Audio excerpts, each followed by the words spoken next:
Hello friends, Vardhan academy में आप सभी का स्वागत है। दोस्तों, आज की इस वीडियो में हम लोग एफसीआई रिक्रूटमेंट 2021 से संबंधित जितने भी डाउट्स हैं या जितने भी मतलब क्वेश्चंस आजकल चल रहे हैं कि उसकी मतलब वैकेंसी कितनी है, सैलरी क्या है, क्वालिफिकेशन क्या है, पैटर्न क्या है, सिलेबस क्या है और इसके सेंटर्स कहाँ कहाँ बनाए गए या इसका शेड्यूल क्या है। तो इन सभी बातों पर आज की वीडियो में हम लोग बात करेंगे। तो जितनी भी इंपॉर्टेंट बातें हैं उन्हीं उन्हीं बातों को हम लोग आज की वीडियो में उन्हीं पर हम लोग चर्चा करेंगे। तो चलिए आज की वीडियो स्टार्ट करते हैं और जितनी भी प्रमुख चीजें हैं उनको देखते हैं। और अगर आप लोगों को सारी डिटेल अच्छे से चाहिए तो आप लोग प्लीज पूरी वीडियो देखें, तो चीजें आपको पूरी क्लियर हो जाएंगी। ठीक है, तो सबसे पहले वैकेंसीज देख लेते हैं। ये नॉर्मल चीजें हैं, इनको जल्दी जल्दी देख लेते हैं। जैसे देखिए, असिस्टेंट जनरल मैनेजर, इसकी देखिए सैलरी भी साथ में देखते चलिए। असिस्टेंट जनरल मैनेजर की सैलरी देखिए कितनी गजब की सैलरी है इन लोगों की, 60 से 1,80,000 के बीच में। ठीक है, पे स्केल आपका ये देखिए पैटर्न यहाँ पे दिया गया है। ठीक है, और मैक्सिमम एज लिमिट आपकी है 30 साल।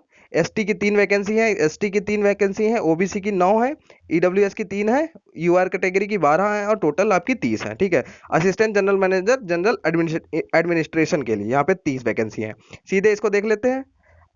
असिस्टेंट जनरल की आपकी 30 वैकेंसी है, असिस्टेंट जनरल मैनेजर की आपकी 22 वैकेंसी है, असिस्टेंट जनरल मैनेजर की आपकी 8 वैकेंसी है टोटल। ठीक है, इसके बाद मेडिकल ऑफिसर की आपकी यहाँ पर टोटल 2 वैकेंसी है। तो आपकी जो वैकेंसी है वो आपकी टोटल है 89, और जो फिजिकली चैलेंज जो मतलब दिव्यांग जन है उनके लिए यहाँ पे 4 वैकेंसी है। ठीक है, सिर्फ 4 वैकेंसी है। ठीक है, यहाँ पे देखिए। ठीक, तो ये हो गई वैकेंसी कितनी है, तो 89 वैकेंसी यहाँ पे टोटल है। यहाँ पे लिखा है number of vacancies may be very as per administrative. ठीक है, तो मतलब वैकेंसी जो है वो आपकी बढ़ भी सकती है। ठीक है, यहाँ पे कहा गया है कि नंबर आपकी जो नंबर ऑफ वैकेंसी है वो आपकी बढ़ सकती है। आगे जो इंपॉर्टेंट चीजें हैं सिर्फ उन्हीं को देखेंगे। अब देखिए क्वालिफिकेशन को देख लेते हैं यहाँ पर, पेज नंबर 3। यहाँ पे देखिए क्वालिफिकेशन क्या है।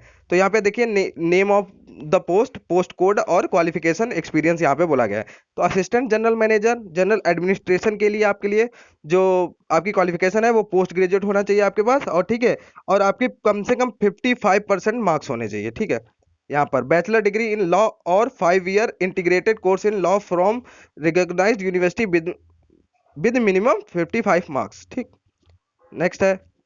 अब यहाँ पे note, in case of SC ST physically challenge candidate the minimum percentage of marks shall be 50% instead of 55। तो जो ये रिजर्व कैटेगरी यहाँ पे नाम दिए गए, इनके इनके कम से कम 50% होने चाहिए। असिस्टेंट जनरल मैनेजर की यहाँ पे देखिए BSc इन agriculture from a recognised university with minimum 55 marks. ठीक है, और यहाँ पे बीटेक डिग्री और BE degree in food science from a recognised university and institute approved by the AICTE with minimum 55 marks. ठीक है, तो यहाँ पर आपका BSc एग्रीकल्चर से होना चाहिए असिस्टेंट जनरल मैनेजर के लिए। नेक्स्ट है, असिस्टेंट जनरल मैनेजर के अकाउंट्स के लिए यहाँ पर देखिए associate membership of the Institute of Chartered Accountants of India, the Institute of Coast Accountants for India और the Institute of Company Secretaries of India। Next है असिस्टेंट जनरल मैनेजर लॉ के लिए। एक्सपीरियंस आपको मिनिमम यहाँ पे दिया गया, पहले देखिए full time degree in law from a recognised university या इंस्टीट्यूट से। यहाँ पे मिनिमम 5 ईयर एक्सपीरियंस आपके पास 5 ईयर का होना चाहिए, practising lawyer in civil matters representing his clients in at least 3 cases in every year of 5 year experience। ठीक है, ये असिस्टेंट जनरल मैनेजर का हो गया। थोड़ा सा जल्दी जल्दी चीज़ों को देख लेते हैं, फिर इसका PDF दे दूंगा, आप लोग उसको देख लीजिएगा। मेडिकल ऑफिसर के लिए MBBS registered and completed the prescribed on house surgery, either completed the internship in 1962 और undergone internment and a compulsory surgery for a period of 1 year, rotary house surgery for 1 year। ठीक, experience 3 year experience in any recognised medical institute preferably in a labour organisation. ठीक है, इसके बाद a candidate can apply only for any one of the post code ABCDE, मतलब जो आपकी यहाँ पे जितनी ये वैकेंसी जितने की यहाँ पे दी गई हैं जिन जिन पदों के लिए, इनमें से किसी एक के लिए आप फॉर्म भर सकते हैं। ठीक है, उसके बाद आप लोग देखें यहाँ पे जो भी इंपॉर्टेंट चीज है उनके ऊपर मैंने हाईलाइट कर दिया। सिलेक्शन प्रोसेस क्या रहने वाला है, तो यहाँ पे देखिए candidates are to the short lister for interview on criteria of 50% marks in online test. ठीक है, आपके पास कम से कम 50% मार्क्स जो ऑनलाइन टेस्ट होगा उसमें होने चाहिए अनरिजर्व के लिए। ठीक है, एंड EVS मतलब जनरल कैटेगरी और EWS कैटेगरी को कम से कम 50% मार्क्स चाहिए। ठीक है, और जो SC ST OBC है उनको 45% मार्क्स होने चाहिए। ठीक है, the number of candidates to be called for interview shall normally be 3 times the number of advertisement. लगभग 90 वैकेंसी है आपकी, तो 3 times मतलब 9 या 27, 270 लोगों को इसमें इंटरव्यू के लिए बुलाया जाएगा, ठीक है, 3 गुना, ठीक है, 3 times, then 3 times the number of vacancy, then all the qualifying candidate may be called for interview as the case may be, ठीक है। अब यहाँ पे देखिए pattern of online test, pattern क्या रहने वाला है, असिस्टेंट जनरल मैनेजर का देख लीजिए पैटर्न। पैटर्न 180 क्वेश्चन होंगे, ड्यूरेशन आपकी 2.5 घंटे होगी, ठीक है, 2.5 घंटे होंगे, आपको 150 मिनट दिए जाएंगे। क्वेश्चन क्या आएंगे, देखिए reasoning, data analysis, numerical ability 45 question, general awareness, current affair के आपके 45 क्वेश्चन, मैनेजमेंट एंड इथिक्स के 45 question, agriculture, agricultural economy and computer awareness के 45 क्वेश्चन होंगे आपके, ठीक है। फिर assistant general manager technical, assistant general manager accounts, assistant general manager law और मेडिकल ऑफिसर, इनके लिए क्या है 180 क्वेश्चन होंगे, 2.5 घंटे के लिए होगा।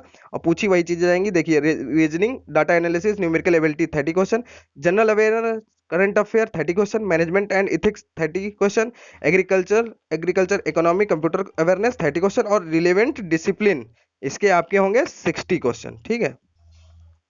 अब देखिए नेक्स्ट पोस्ट के लिए यहाँ पर देखिए, यहाँ पर इसके लिए पोस्ट ए के लिए देखिए, ठीक, पोस्ट ए के लिए यहाँ पे दे दिया गया जनरल एप्टीट्यूड के 180 multiple choice question will carry equal 1 marks, paper will carry maximum 180 marks, मतलब एक क्वेश्चन आपका 1 नंबर का होगा, इसलिए आपका 180 नंबर का पूरा पेपर होगा। General aptitude 120 multiple choice question each carrying 0.5 marks and relevant technical discipline में 60 मल्टीपल चॉइस क्वेश्चंस हो गए ईच कैरिंग 2 मार्क्स, ठीक है, paper will be carry maximum 180 marks. No negative marking, negative marking इसमें आपकी नहीं होगी। अब इसका जो सिलेबस है उसको भी हम लोग देख लेते हैं, ठीक है। इसका जो सिलेबस है, सिलेबस देखिए यहाँ पर पोस्ट बी के लिए, यहाँ पे असिस्टेंट जनरल मैनेजर टेक्निकल के लिए यहाँ पर जो आपका है, इसमें देखिए क्या क्या चीजें आपकी पूछी जाएंगी, इनको भी देख लेते हैं। देखिए एग्रीकल्चर में आपका agriculture basics principle of crop, ठीक है, production statics of Indian agriculture, introductory genetics, crop protection, basic of plant pathology, food and agriculture, microbiology, nutrition animal and plants का, ठीक है। तो इस तरीके से इसमें एग्रीकल्चर में पूछा जाएगा।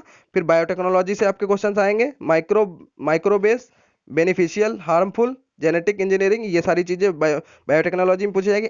एंटोमोनोलॉजी में basic entomology, economic entomology, beneficial and harmful insects, ठीक है, ये सब चीज़ें इसमें पूछी जाएंगी। केमिस्ट्री में आपकी physical chemistry, structure of atoms, chemical bonding, radio activity, ठीक है, ये सब चीज़ें आपकी केमिस्ट्री में पूछी जाएंगी, ठीक है। इसके बाद पोस्ट सी मतलब असिस्टेंट जनरल मैनेजर के अकाउंट्स के लिए आपका basic accounts concept including preparation of books of accounts and accounting standard, financial management में आपके analysis of financial statement, budgeting and budgetary control, ठीक है। फिर टैक्सेशन, ऑडिटिंग, कॉमर्शियल लॉज और बेसिक ऑफ कंप्यूटर, ये आपके इसमें आएंगे। फिर पोस्ट कोड डी के लिए आपके असिस्टेंट जनरल मैनेजर लॉ के लिए constitution of India with emphasis on service law and writ जुडिक्शन of high court and supreme court fundamental rights, ठीक है। इस तरीके से इसमें आपका पोस्ट डी के असिस्टेंट जनरल मैनेजर का ये यहाँ पर दिया गया है पूरा सिलेबस, ठीक है। इसकी मैं पीडीएफ आपको अपलोड मतलब आपको डिस्क्रिप्शन में दे दूंगा, जहाँ से आप लोग इसको डाउनलोड कर सकते हैं और देख सकते हैं। फिर इसमें पोस्ट कोड ई में मेडिकल ऑफिसर में जनरल मेडिसिन आएगी, पीडियाट्रिक्स आएगी, जनरल सर्जरी आएगी, ठीक है, और गायनेकोलॉजी, ठीक है, यहाँ पर गायनेकोलॉजी, फैमिली प्लानिंग, ये सारी चीज़ें इसमें पूछी जाएंगी। फिर इंटरव्यू एंड डॉक्यूमेंट वेरिफिकेशन होगा आपका, ठीक है। और इसके बाद आपका पेज नंबर 14 पे देख लेते हैं कि आपकी जो यहाँ पे इसमें देखिए आपके जो मतलब आपके जो सेंटर्स हैं, सेंटर्स देख लेते हैं कि कौन कौन सेंटर आपको मतलब मिलेंगे, ठीक है। आंध्र प्रदेश में अमरावती और विजयवाड़ा, अरुणाचल प्रदेश में ईटानगर, असम में गुवाहाटी, बिहार में पटना, छत्तीसगढ़ रायपुर, दिल्ली एनसीआर, गुजरात अहमदाबाद, हरियाणा पंचकुला, हिमाचल प्रदेश शिमला, जम्मू एंड कश्मीर में जम्मू, ठीक है, और लद्दाख में भी मतलब वही कश्मीर जम्मू आपको मिलेगा, झारखंड में रांची, कर्नाटक में बेंगलोर, केरला में तिरुवनंतपुरम, मध्य प्रदेश भोपाल, महाराष्ट्र मुंबई, मेघालय शिलोंग, नागालैंड दीमापुर, ओडिशा भुवनेश्वर, पंजाब चंडीगढ़, राजस्थान जयपुर, तमिलनाडु चेन्नई, तेलंगाना हैदराबाद, उत्तर प्रदेश लखनऊ, उत्तराखंड देहरादून और वेस्ट बंगाल कोलकाता। ठीक है, तो ये आपके सेंटर्स हैं। ठीक है, सेंटर्स जो आपके हैं। अब यहाँ पे शेड्यूल देख लेते हैं पूरा, जितनी भी आपकी इंपॉर्टेंट डेट्स हैं उनको देख लेते हैं, कौन किस डेट में कौन कौन सी चीज़ें होंगी।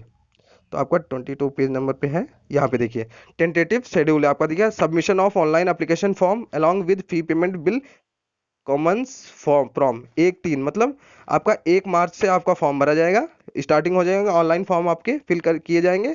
ठीक है, उसके बाद last day and time for submission of online application and payment of fees ये आपका 31/3/2021 है, मतलब 31 मार्च तक आपके 1 तारीख से लेकर 31 मार्च तक आपके फॉर्म भरे जाएंगे।